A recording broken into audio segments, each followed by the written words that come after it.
দেড় বছর আগে র্যাগিংয়ের ঘটনায় এবার শোকজ করা হলো তৃণমূল ছাত্র পরিষদের সহ সভাপতিকে।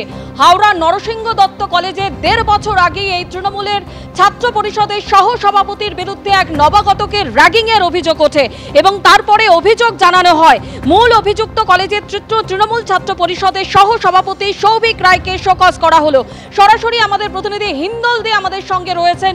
হিন্দল, দেড় বছর আগের একটা ঘটনা এতদিন বাদে তৃণমূল ছাত্র পরিষদের সহ সভাপতিকে শোকজ করা হলো। একেবারেই দেখো, দেড় বছর বাদে গোটা বিষয়টি কিন্তু সামনে নিয়ে আসে ছাত্রদেরই একাংশ, যারা ভাইরাল করে গোটা ভিডিও। এবং সেই ভিডিওতে কিন্তু সৌভিক রায়, যিনি তৃণমূল ছাত্র পরিষদের সহ সভাপতি রাজ্যের, তাকে শোকজ করা হয়েছে, তেমনটাই কিন্তু তৃণাঙ্কুর ভট্টাচার্য, যিনি সভাপতি, তিনি স্পষ্টত জানালেন। কিন্তু এই যে গোটা ঘটনা ঘটেছে, দিনের পর দিন একাধিক ছাত্রের সঙ্গে যৌন নির্যাতনের ঘটনা, র্যাগিংয়ের ঘটনা ঘটেছে, ছাত্রীদের সঙ্গে অভব্য আচরণের ঘটনা ঘটেছে, তেমনটাই কিন্তু অভিযোগ। এবং যেটা অভিযোগপত্রে উল্লেখ করা হচ্ছে যে তৃণাঙ্কুর ভট্টাচার্যকে মেল করে জানানো হয়েছে, সামনে ব্যাটরা থানা হয়েছে, ব্যাটরা থানায় লিখিতভাবে অভিযোগ জানানো হয়েছে। গোটা অভিযোগ জানানোর পরেও কিন্তু অভিযুক্তের বিরুদ্ধে কোনো রকম কোনো ব্যবস্থা গ্রহণ করা হয়নি। এই সৌভিক রায় এবং তার দলবল কিন্তু এই ঘটনা দিনের পর দিন ঘটিয়ে গিয়েছে। কিছুক্ষণ আগেই আমরা এই কলেজের প্রিন্সিপাল সোমা বন্দ্যোপাধ্যায়ের সঙ্গে কথা বলছিলাম।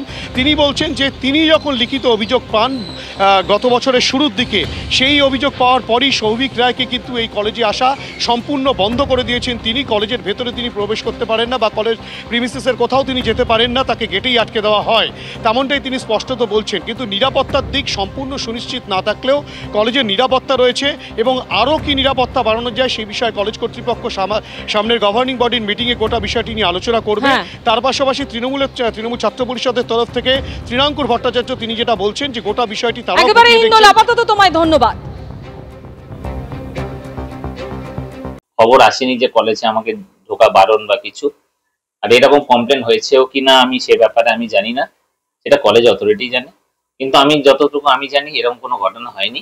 এবং এই যে ম্যাডাম বা যেই বলছে, কলেজ অথরিটি যেই বলছে যে এরকম হয়েছে, ঘটনা হয়েছে, তারপর থেকে আমি তার অনেক আগে থেকেই আমার কলেজে যাতায়াত বন্ধ হয়ে গেছে। হ্যাঁ, কলেজে কোনো অনুষ্ঠানে যদি আমাকে নিমন্ত্রণ করা হতো, আমি সেই নিমন্ত্রণ রক্ষার্থে যেতাম। হ্যাঁ, দল আমাকে যখন 2 বছর আগে ঘটনাটি ঘটে, দল আমাকে জানতে চেয়েছিল, যখন ইনভেস্টিগেশন হয়েছিল তখন আমি দলকে জানিয়েছিলাম ঘটনাটি। এবং আগামীকালও দল আমাকে লিখিতভাবে জানতে চেয়েছে এই ঘটনাটির ব্যাপারে, কি আমি আমার শোকজের মাধ্যমে শোকজ আমাকে জানতে চেয়েছে। তো আমি লিখিত মাধ্যমে দলকে খুব অতি শীঘ্রই আমি উত্তর দেব। এবং ততদিন পর্যন্ত আমি গতকাল আমার সামনে বিষয়টি আসার পর আমি আবার শোকজ করি, ওর কাছে জানতে চাই এবং ওকে বলা হয়েছে কোনো রকম রাজনৈতিক কোনো রকম মুভমেন্টের থেকে দূরে থাকার জন্য, যতক্ষণ না আমরা এই তদন্ত শেষ করি। ব্যক্তিগত স্তরে মনে হয় যে ঘটনাটা খুব পুরনো ঘটনা। এতদিন এরা কেন কিছু বলেনি, মানে এই পলিটিক্যাল পার্টিগুলো আজকে এসএফআই থেকে বলছে, মুখ থেকে বলছে, তারা কেন কোনো কিছু বলেনি? তার মানে কি এটা কোনোভাবে রাজনীতি এর পেছনে আসল উদ্দেশ্য? ঘটনা যাই হোক, তৃণমূল কংগ্রেস দল জিরো টলারেন্সে বিশ্বাসী।